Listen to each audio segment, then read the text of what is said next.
శుభాభివందనములు. మీ వెలుగు ప్రకాశింపనీయుడి.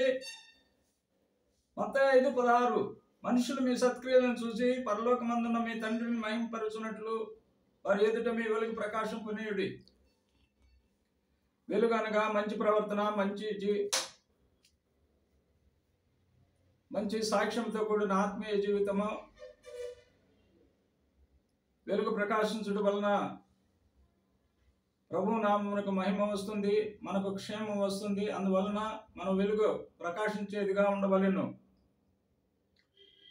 ఎల్లప్పుడూ నీ వెలుగు ప్రకాశించే లక్షణాలు: 1, సంఘ జీవితము కూడిన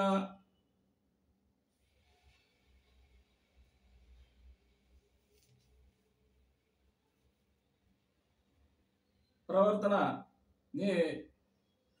నీ వెలుగు ప్రకాశించేదిగా చేస్తుంది. మార్కు 4:21 ఆయన వారితో ఇట్లనెను, దీపము దీపస్తంభం మీద ఉంచుటకే గాని కొంచెం కిందనను కంచం కిందనను ఉంచుటకు తేపడదు కదా. 2, అనేకులను ప్రభు సన్నిధికి త్రిప్పుట ద్వారా మీ వెలుగు ప్రకాశిస్తుంది.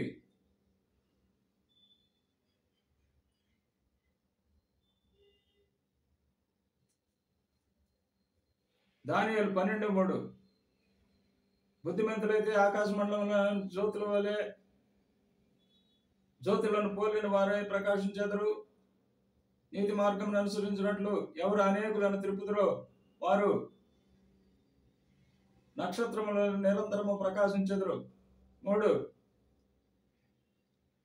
జీవవాక్యమును చేతపట్టుకోవడం ద్వారా మీ వెలుగు ప్రకాశిస్తుంది. ఫిలిప్పీ 2:16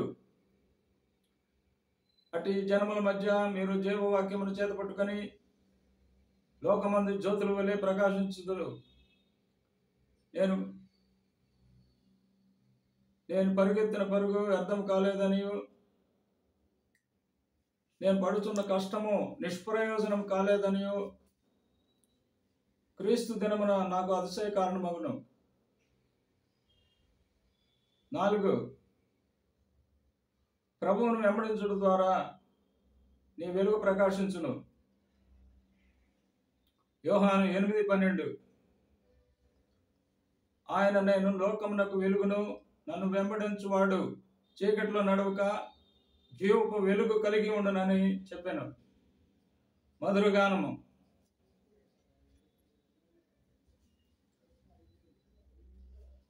హల్లెలూయా స్తుతి మహిమ ఎల్లప్పుడు దేవునికి ఇచ్చెదము. హల్లెలూయా స్తుతి మహిమ ఎల్లప్పుడు దేవునికి ఇచ్చెదము.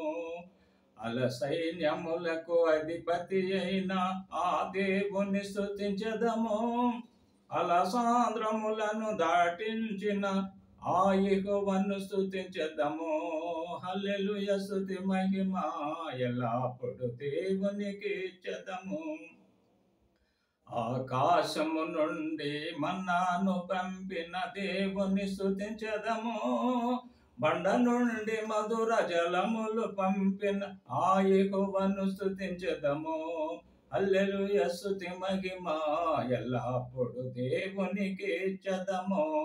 హల్లెలూయా స్తుతి మహిమ ఎల్లప్పుడు దేవునికి ఇచ్చెదము. ప్రార్థన. మమ్మల్ని మిక్కిలిగా ప్రేమించిన మా ప్రియపరలోకపు తండ్రి, జీవాధిపతి, జీవము కలిగిన తండ్రి, మీ పరిశుద్ధ బంగారు పాదములకు కృతజ్ఞతావందనములు, స్తుతులు, స్తోత్రములు తండ్రి. మీ ఘనమైన మాటలు వినిన మీ బిడ్డలను, వారి కుటుంబములను, వారి సంఘములను నిండారులుగా దీవించి ఆశీర్వదించండి ప్రభువా. దేవా నా తండ్రి, విడుదల లేని వారికి విడుదల అనుగ్రహించండి తండ్రి. సంతానం లేని వారికి సంతానమును అనుగ్రహించండి తండ్రి. స్వస్థత లేని వారికి స్వస్థత అనుగ్రహించండి ప్రభువా. వివాహం కాని వారికి వివాహమును అనుగ్రహించండి తండ్రి. రక్షణ లేని వారికి రక్షణ అనుగ్రహించమని యేసు ఉన్నతమైన పరిశుద్ధమైన నామములో స్తుతులు, స్తోత్రములు, కృతజ్ఞతాస్తుతులు సమర్పించి మిక్కిలి వినయముతో బ్రతిమలాడి వేడుకొని ప్రార్థన చేయుచున్నాం తండ్రి. ఆమేన్, ఆమేన్. ఈ మెసేజ్ని మీ అందరు గాడ్ బ్లెస్ యూ. ఈ మెసేజ్ని షేర్ చేసిన వారందరికీ, వినిన వారందరికీ దేవుడు నిండారులుగా దీవించి ఆశీర్వాదములు దీవెనలు అనుగ్రహించునుగాక. ఆమేన్. ఆమేన్.